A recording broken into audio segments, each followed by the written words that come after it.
14 de João, versículo de número 9. Quem encontrou, diga amém. Amém? Graças a Deus. Diz assim o texto da palavra de Deus. Disse-lhe Jesus: estou há tanto tempo convosco e não me tendes conhecido? Filipe, quem me vê a mim, vê o Pai. E como podes tu dizer, mostra-nos o Pai? Disse-lhe Jesus: estou há tanto tempo convosco e não me tendes conhecido? Filipe, quem me vê a mim, vê o Pai. E como podes dizer tu, mostra-nos o Pai? Amém, meus irmãos? Você pode se assentar. Muito obrigado. Queridos, nós estamos nessa noite, eu não sei se eu ouvi bem, mas nós estamos na quarta noite hoje, né? Na quarta noite que vocês estão com essa campanha de propósito, mentes renovadas e coração transformado. Eu acredito que, assim como todos os outros oradores que passaram por aqui, trataram sobre o assunto de renovação de mente e de transformação de coração, seja renovação de mente no âmbito espiritual, como também no âmbito sentimental ou material. Mas nessa noite eu quero me ater aos detalhes, quero tratar com os meus irmãos ainda sobre o texto ou o tema que vocês propuseram. No entanto, eu quero conversar com vocês a respeito de renovo de mente, transformação de coração no âmbito espiritual. Existe um problema no texto que ora acabamos de ler, e esse problema não só está centralizado no texto que nós lemos, como também é um problema que faz parte da nossa realidade, é um problema que faz parte da nossa vida, é um problema que faz parte do nosso cotidiano. E se esse problema não fizesse parte da nossa realidade, do nosso cotidiano, do nosso dia a dia, certamente os nossos cultos seriam diferentes. Pessoas entrariam na casa de Deus e não sairiam mais da mesma forma que entraram, se nós entendêssemos o que Jesus ele está querendo tratar no verso que nós lemos. Antes de nós conversarmos sobre o problema que está centralizado no texto, eu quero, juntamente com vocês, meditar desde o verso de número 1 de João 14. Se a irmã puder ajudar ali, desde do verso de número 1, nós estamos aqui nessa noite tratando exatamente da quinta-feira que transformou as nossas vidas. Exatamente a quinta-feira em que Jesus estava se despedindo dos seus discípulos. Aquela era a quinta-feira do Getsêmani. Aquela era a quinta-feira em que Jesus ele havia de suar, ou suou o suor, as gotas de sangue. Foi exatamente a quinta-feira que Judas havia traído Jesus, que Pedro havia negado o nosso Senhor e Salvador Jesus Cristo. E para que fique claro, nós estamos tratando exatamente da quinta-feira da prisão do nosso Senhor e Salvador Jesus Cristo. Jesus, naquele dia, ele estava se dirigindo para a agonia na cruz do Calvário. O meu coração ele se sensibiliza muito quando eu trato sobre esse assunto, porque eu sou alguém que sou apaixonado por Jesus. Jesus ele é minha vida, ele é o amor da minha vida. Então, toda vez que eu trato sobre esse assunto, meu coração ele bate acelerado, porque eu me proponho a entrar na história, e nós estamos tratando do momento em que Jesus ele está subindo para a agonia do Calvário. Jesus, ele é tomado por um mister de sentimentos. Mas pastor, nós estamos falando de Jesus Deus. Mas também nós estamos falando do Jesus homem, e o Jesus homem, ele teve dores. Ele foi tomado por um mister de sentimentos que tomou conta do seu coração. E para que eu prove para os meus irmãos que Jesus naquele dia foi tomado por um mister de sentimentos, o primeiro sentimento que tomou conta de Jesus está em João 12, João capítulo de número 12, verso de número 27. O primeiro sentimento que tomou conta do coração de Jesus foi o sentimento de um coração perturbado. O verso de número 27 do capítulo 12 diz assim: olha, agora a minha alma está perturbada. Esse aqui foi o primeiro sentimento que tomou conta do coração do nosso Senhor e Salvador Jesus Cristo. Mas Jesus ele não só teve o espírito perturbado, como também Jesus ele fora tomado por um segundo sentimento. E o segundo sentimento que tomou conta do coração de Jesus foi o sentimento agora de coração turbado. Primeiro sentimento, espírito perturbado.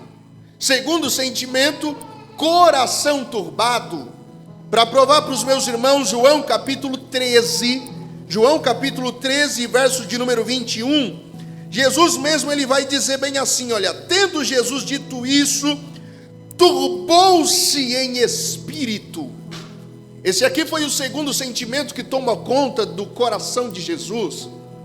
Primeiro sentimento, espírito turbado. Segundo sentimento, coração perturbado. Queridos, aquele era o momento perfeito, era a situação perfeita, apropriada para os discípulos de Jesus deixarem as suas diferenças de lado e começarem a consolar Jesus. Jesus ele estava precisando de consolo. Jesus ele estava precisando de um ombro para chorar. Cá para nós, Jesus ele não estava bem.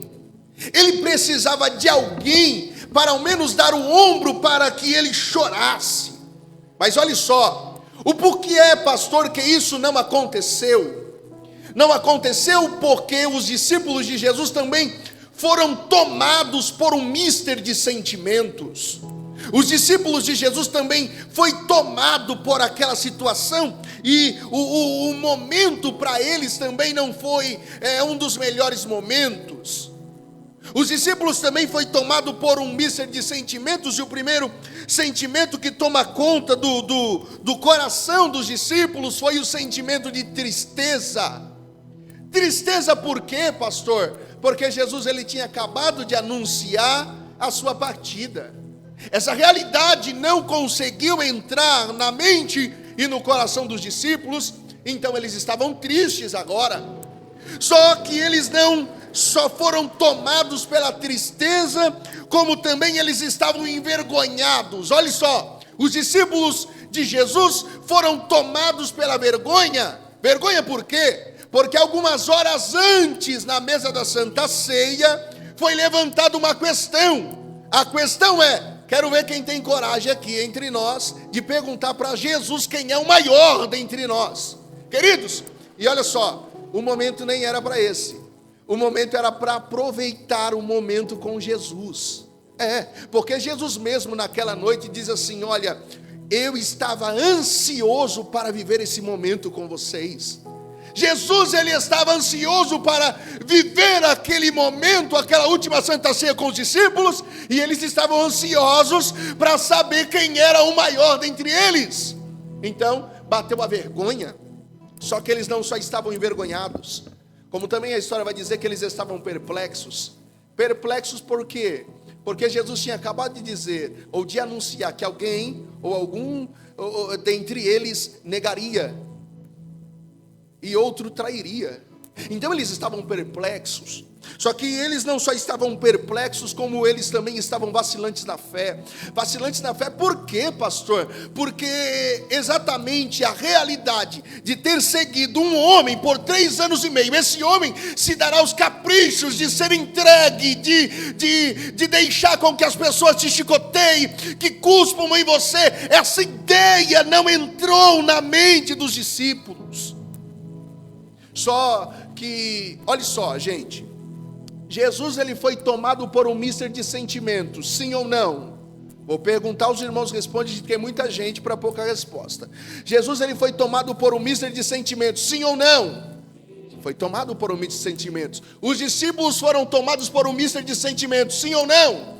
Também foram. Só que olha só, se nós formos colocar na balança hoje os sentimentos de Jesus e os sentimentos dos discípulos, e eu perguntar aqui, quem é que precisa mais de consolo?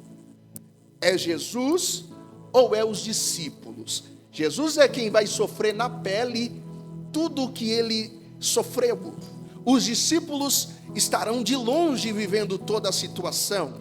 Então eu tenho certeza que você, sensível, vai olhar para a balança e vai dizer que quem precisa de consolo mais aqui na situação é Jesus. Aquele que vai sofrer na pele o chicote, os açoites, os insultos, é Jesus. Só que olha só, até mesmo no momento em que Jesus ele precisa de um consolo, Pastor Júnior, é o momento que ele tira os seus sentimentos de lado, e em vez dele ser consolado, é ele que está consolando. João capítulo 14, verso de número 1, Jesus ele vai consolar dizendo: não se turbe o vosso coração.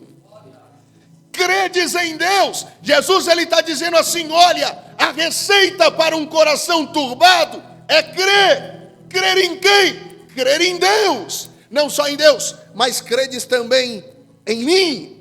Aí ele dá uma notícia para os discípulos: gente, fiquem despreocupados, porque eu estou indo para um lugar, e o lugar para onde eu estou indo não é qualquer lugar, a não ser a casa do meu pai, é para lá o lugar aonde eu estou indo. Aí ele vai dizer assim: olha, e eu não estou indo para lá viver uma colônia de férias. Eu estou parafraseando aqui para os meus irmãos. Eu não estou indo para lá viver uma colônia de férias. Eu estou indo para a casa do pai vos preparar um lugar. Ele diz assim: olha, na casa do meu pai tem muitas moradas, e eu estou indo para lá para vos preparar lugar. Pastor Júnior, eu não sei se eu entendi muito bem Jesus aqui agora. Porque olha só, Jesus ele diz assim: olha, estou indo para a casa do pai, e na casa do pai tem muitas moradas, e eu estou indo preparar um lugar. Peraí, Jesus, ou tem ou não tem? Tem muitas moradas, mas eu estou indo preparar lugar? Como assim? Ou tem ou não tem? Só que Jesus ele falou comigo, ele disse assim: Lucas, é o seguinte, não é porque no céu tem muitas moradas que nós temos um lugar lá. Tem gente que está na igreja há 20, 30 anos, mas não tem lugarzinho lá no céu ainda. Estou sentindo Jesus aqui nessa noite. Tem gente que diz que é crente, mas não tem lugar lá. Você já percebeu que nós estamos perdendo muito tempo para conquistar as coisas da terra, mas nós não gastamos com a mesma intensidade para buscarmos as coisas do céu? É mais ou menos assim, gente, não me leve a mal. Se eu perguntar aqui nessa noite quem é que tem conta nos bancos físicos, certamente 70% ou 80% das pessoas levantarão as mãos. Se eu perguntar aqui nessa noite quem é que tem conta nos bancos digitais, meu irmão, até as crianças eu tenho certeza. Eu digo isso com convicção. No meu estabelecimento, esses dias eu efetuei um serviço em uma criança, eu acho que ele tinha no máximo 7 ou 8 anos. Eu encerrei o serviço, na hora de efetuar o pagamento, eu achei que a mãe ia sacar o dinheiro, o cartão, só que quem coloca a mão no bolso foi a criança. Aí eu disse assim: não é possível, esse cartão é no mínimo da mãe, ou é do pai. Só que quando eu fui ler, era exatamente o nome da criança. Olha só, a gente gasta tempo com intensidade para conquistarmos aqui, e nós não gastamos com a mesma intensidade para buscar lá. Jesus ele vai dizer assim, olha, e Jesus ele não estava falando sobre riqueza, tá? Ele estava falando sobre coração.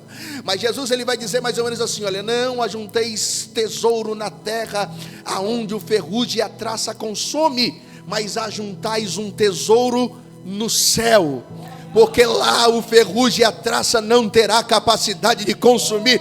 Jesus ele estava falando exatamente de João 14:1. Ele estava dizendo assim, ei, eu estou indo vos preparar um lugar, eu estou indo deixar pronto um lugar para vocês. Aí Jesus, ele continua dizendo isso aqui no capítulo 14 ainda. Jesus ele continua dizendo, olha, o lugar para onde eu estou indo não é qualquer lugar, é a casa do Pai, é a casa do meu Pai.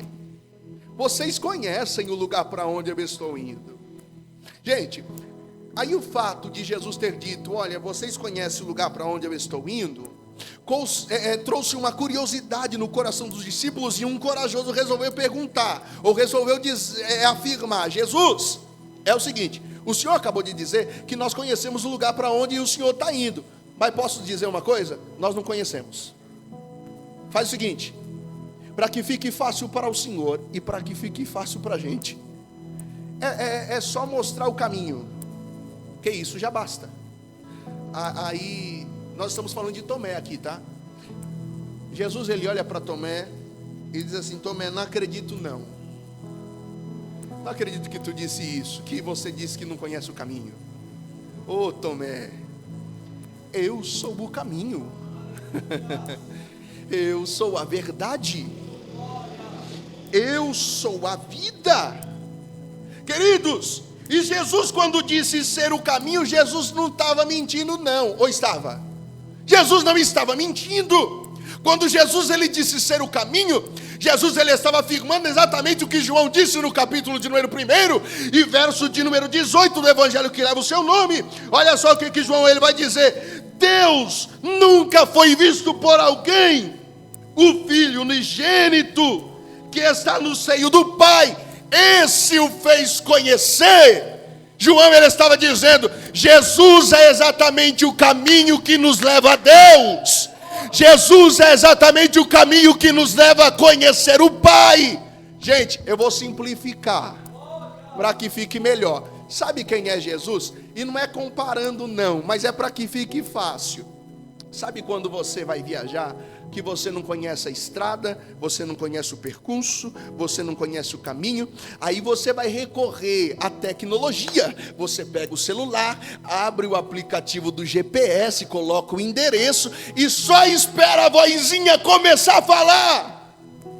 Quando precisa virar à direita, você vira à direita. Quando você precisa virar à esquerda, você vira à esquerda. Quando você precisa seguir, você segue. Jesus é exatamente do mesmo jeito. E eu vim aqui nessa noite dizer que quem estiver ligado no GPS, Jesus de Nazaré, não ficará perdido na estrada. Não ficará perdido na estrada. Será que você pode adorar a Deus nessa noite? Louvado seja o nome do Senhor. Só que Jesus ele disse não só ser o caminho, mas Jesus ele também disse ser a verdade. E Jesus estava mentindo, gente? Não. Quando Jesus ele disse ser a verdade, ele estava afirmando exatamente o que João diz no capítulo 1 e no verso de número 14, que diz assim, olha, e o verbo se fez carne e habitou entre nós e vimos a sua glória, a glória como a do unigênito do Pai, cheio de graça e de verdade. Queridos, eu não vim aqui nessa noite contar uma história minha. Eu não vim aqui nessa noite contar a história do pastor Júnior. Eu não vim aqui nessa noite contar a história de algum famoso da face da terra. Não, eu vim aqui nessa noite contar a história do nosso Senhor e Salvador Jesus Cristo. Eu estou sentindo a presença gloriosa dele aqui nessa noite. A história de Jesus não é uma falácia. A história de Jesus não é uma invenção de cabeça humana, não. Jesus ele é verdade. E quem estiver ligado ligado nessa verdade não ficará perdido na estrada. Só que Jesus, ele não disse ser só a verdade, mas Jesus disse ser a vida. Aí João, ele vai dizer no capítulo 1 e verso de número 4, e nele está a vida. Eu posso profetizar nessa noite? Eu posso? Já que é começo de ano, semana profética, eu gostaria que você levantasse a sua mão para o céu nessa noite. Você que recebe profecia. Eu não sei o que você está procurando, eu não sei o que você está buscando, não sei o que você necessita, mas eu sei que em Jesus tem vida. Oh, aleluia. Se é vida que você precisa, é vida que você terá. Jesus, ele está derramando vida sobre a sua casa, vida sobre a sua família. Se esse ano a enfermidade pensou em bater na sua porta, ela vai ter que bater em retirada, porque a vida está sendo derramada sobre essa casa, a vida está sendo derramada sobre o seu ano, a vida está sendo derramada sobre a sua família, a vida. E você que recebe, glorifique o nome do Senhor.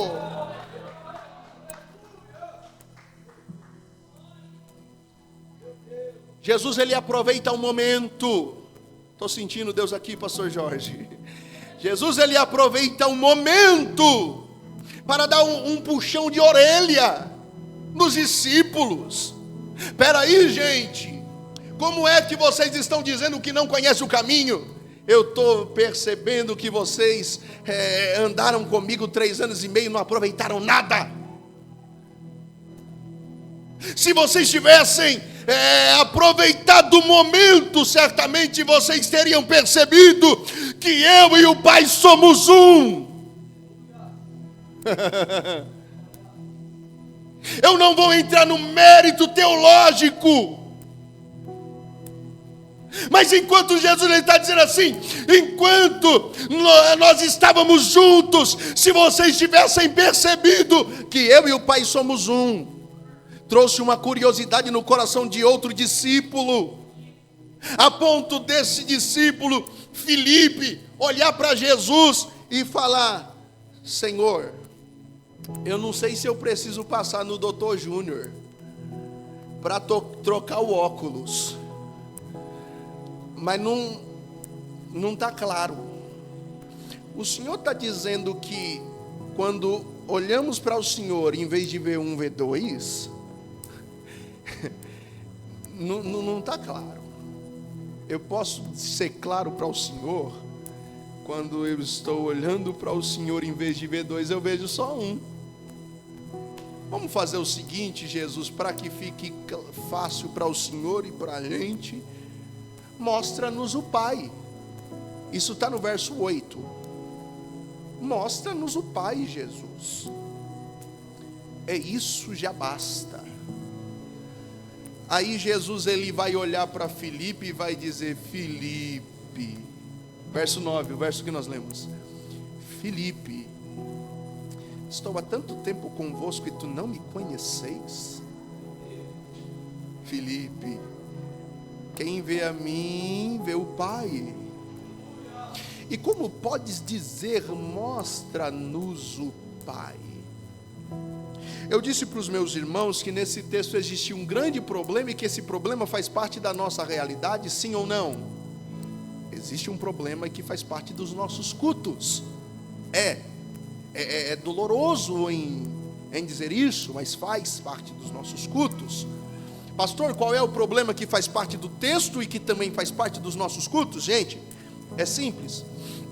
O problema que está no culto da Bíblia e que está no nosso culto é que nós estamos acostumados em ver Deus, ou em Deus se manifestar para nós de formas estrondosas.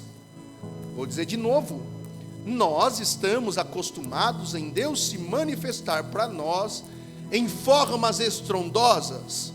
Pastor, exemplo, gente, você já percebeu que tem muita gente que só procura a igreja porque na igreja vai ter um profeta diferente? Você já percebeu que tem muita gente que procura ambientes porque em tais ambientes, o irmão que vai estar lá, ele profetiza, ele dá ordem para cura, e você se impressiona com tudo isso. Já percebeu que tem muito crente que entra na casa do Senhor e diz assim: eu só acredito que é Deus se o pastor falar meu CPF, a casa onde eu moro, a rua, o endereço. O problema é que só eu sei. E quando Deus ele usa o irmão da direita, o irmão da esquerda, você não acredita que é Deus. Ué, por quê? Eu vim aqui nessa noite, isso aqui é mudança de mente, é mente renovada. Eu vim aqui nessa noite dizer que o Deus que usa o grande, Deus ele também usa o pequeno. Você recebe isso aqui nessa noite? O Deus que usa o doutor, ele usa o leigo também. Se ele precisar usar para falar com você, para entregar bênção para a sua casa, ele vai usar. Só que você só acredita que é Deus se for diferente, se o profeta for de outra casa, se o pastor vir de longe, se for o irmãozinho que está sentado comigo todo dia, eu não acredito que é Deus, porque ele me conhece, ele sabe o problema. Alguém falou para ele. Não, meu irmão, eu vim aqui, e eu vou repetir, eu vim aqui dizer que Deus ele é simples demais. Vou dizer de novo, Deus ele é simples demais. E se nós entendermos essa simplicidade, os nossos cultos passarão a ser cultos diferentes. Eu estou sentindo a presença de Deus, a presença gloriosa de Deus. Pastor, aonde é que está Deus aqui nesse culto? Meu irmão, se você puder, eu não sei se é costume da igreja, mas se você puder olhar para o irmão da direita e o irmão da esquerda, olhe para ele, olhe para ele, olhe para ela, olha. Deus está aí, olha Deus aí, olha Deus aí, Deus está aí, Deus está aí. Deus está aí, Deus ele está aí. Pastor, onde é que está Deus na minha casa, meu irmão? Se você olhar para o seu cônjuge, Deus ele está lá. Se você olhar para os seus filhos, Deus está lá. Se você olhar para o seu pai, Deus está lá. Se você olhar para os seus filhos, Deus está lá. Se você olhar para o seu pastor, Deus está no seu pastor. Se você olhar para o irmão que ajuda na igreja, que auxilia, não é porque o irmão ele não conhece todos os versículos da Bíblia que Deus não está nele, não. O irmão, Deus está nessa casa, Deus está nessa casa. O problema é que a gente vem trazendo isso de lá de trás. Os nossos antepassados reproduziram isso, e esse mau costume nós estamos trazendo.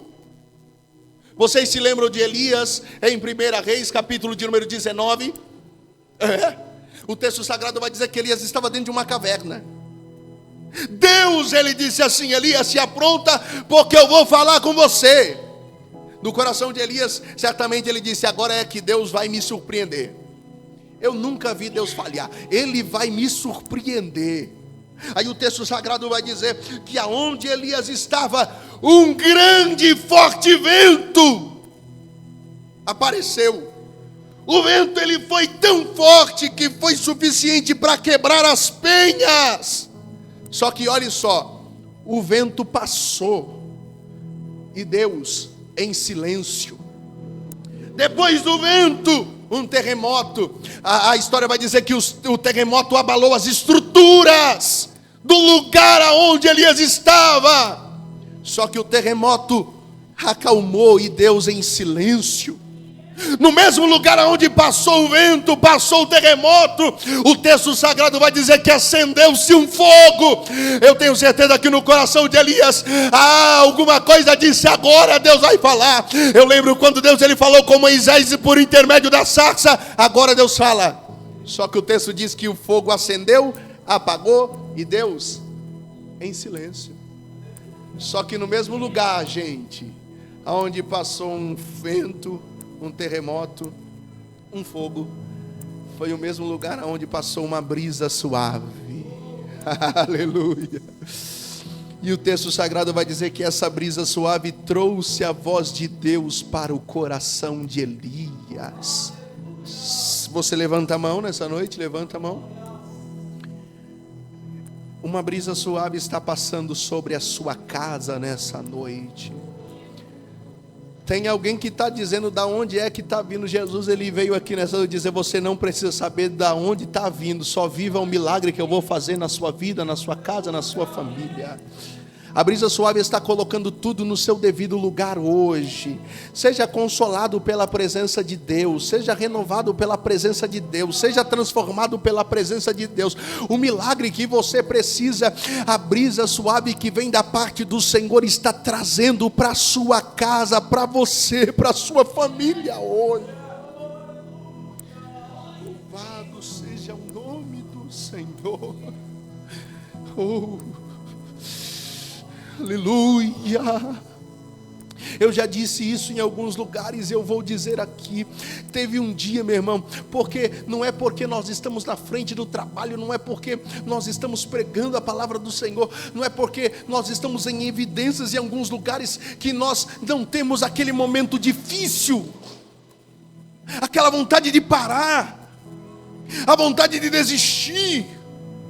Teve um dia que eu não estava bem, e eu disse: Deus, hoje eu preciso que o Senhor fale comigo, traz uma resposta. Eu lembro que eu fui trabalhar, eu vim de Santana e a estrada muito escura. Os meus filhos, eles dormem muito cedo quando eles estão em casa. A minha esposa se propõe a colocar eles para dormir 7:30 da noite. E naquele dia eu cheguei, era por volta de umas 8 da noite em casa, tudo apagado. E eu disse: Deus, hoje eu preciso que o Senhor fale comigo. Eu entrei em casa. Quando eu entrei, eu abri a porta, abri bem devagarzinho, para não acordar as crianças. Quando de repente, o meu filhinho Pedro, ele vem do quarto numa rajada, correndo, tudo escuro, mas ele conhecia exatamente o caminho para chegar na porta. Quando eu abri a porta que eu entrei, meu filho me agarrou minhas pernas, abraçou e disse: papai, você chegou. Quando ele disse: papai, você chegou, Deus, ele bradou do céu e disse: Lucas, eu estou aí, eu estou aí, eu estou aí. Quando você perguntar aonde é que está Deus, Deus está na sua casa, Deus, ele está nos seus filhos, Deus, ele está na família, Deus, ele está no seu marido, Deus, ele está no trabalho, Deus, ele se propõe a estar no mesmo lugar de sempre, no mesmo lugar de sempre, no mesmo lugar.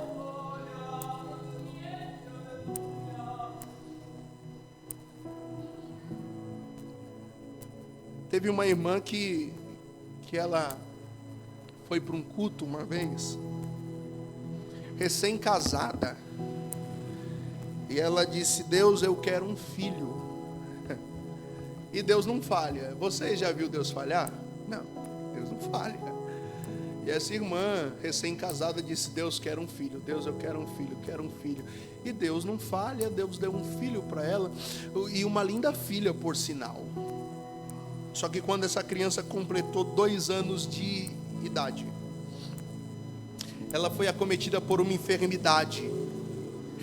E essa enfermidade atrofiou todos os seus ossos, os ossinhos do corpo, a ponto dessa criança não conseguir se locomover sem a ajuda de alguém, o auxílio de alguém, uma cadeira de rodas. Teve um outro dia que essa mãe, ela entrou no culto e disse assim: Deus, eu só saio daqui hoje depois que o Senhor falar comigo. Eu te pedi um filho, o Senhor me deu. Só que por que o Senhor deixou entrar ou cair nessas condições? Gente, Deus não falha. Naquele dia Deus falou com ela.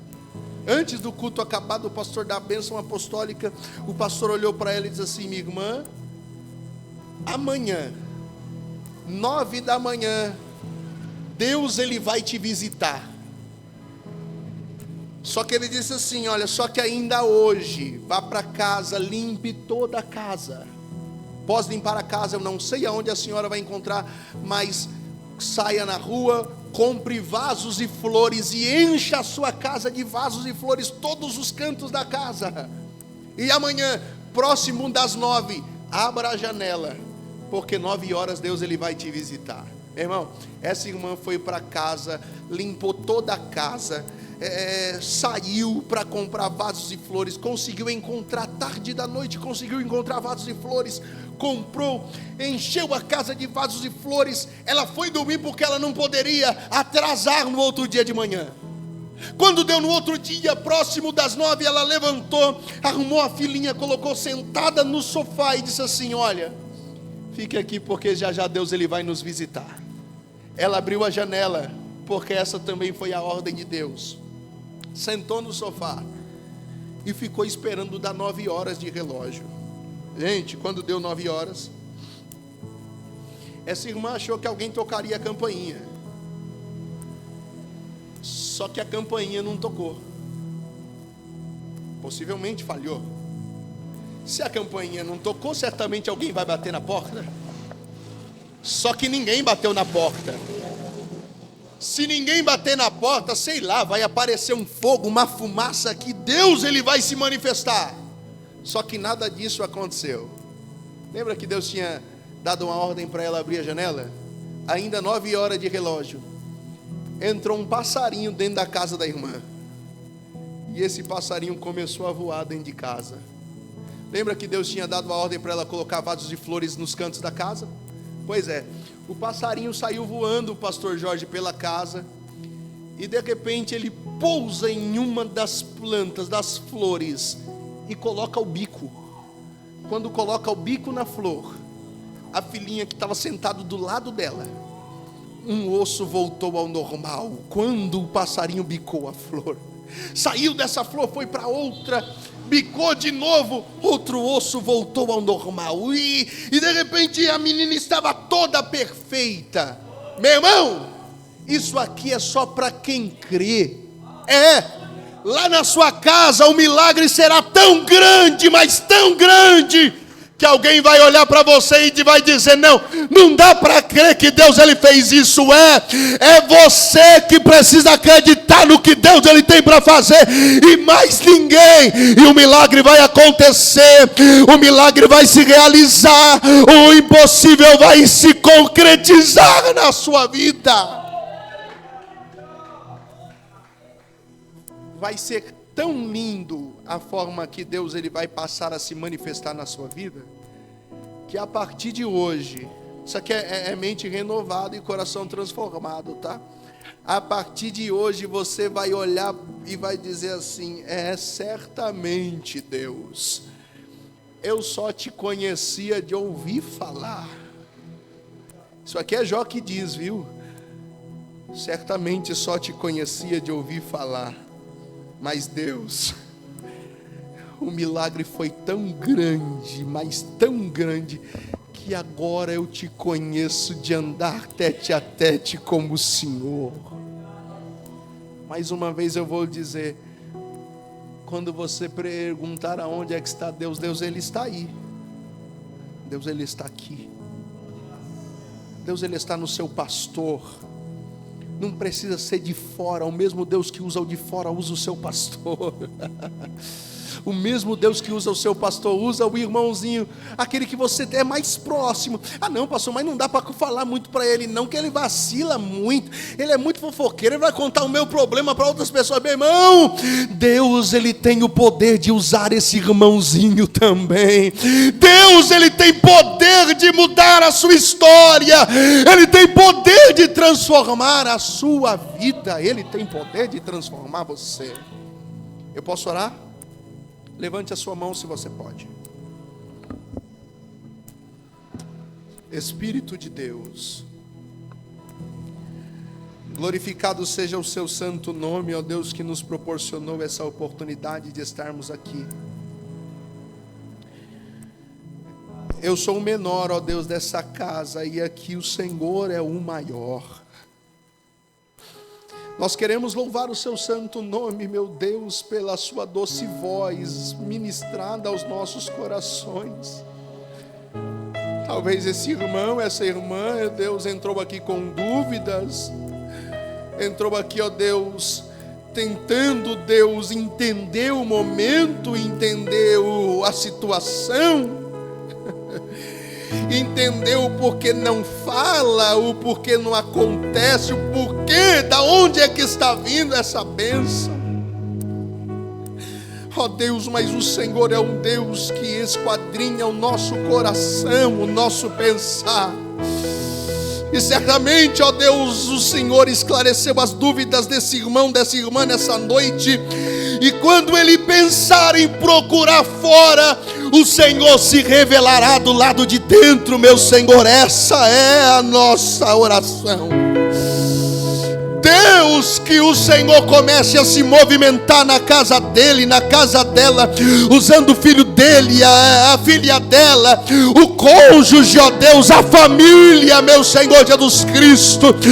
O milagre, Senhor Jesus Cristo, será executado na vida desse irmão, na vida dessa irmã, ó Deus, e o seu nome será glorificado, meu Senhor Jesus Cristo. Capacita-nos, ó Deus, cada dia mais para entendermos o seu propósito.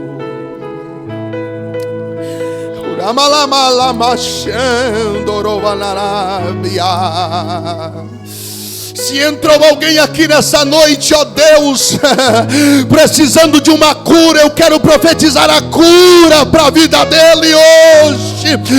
Alguém que entrou aqui precisando de um milagre, eu quero um milagre manifestado na vida dela, meu Senhor. Venha realizar o impossível nessa noite. Essa é a nossa oração,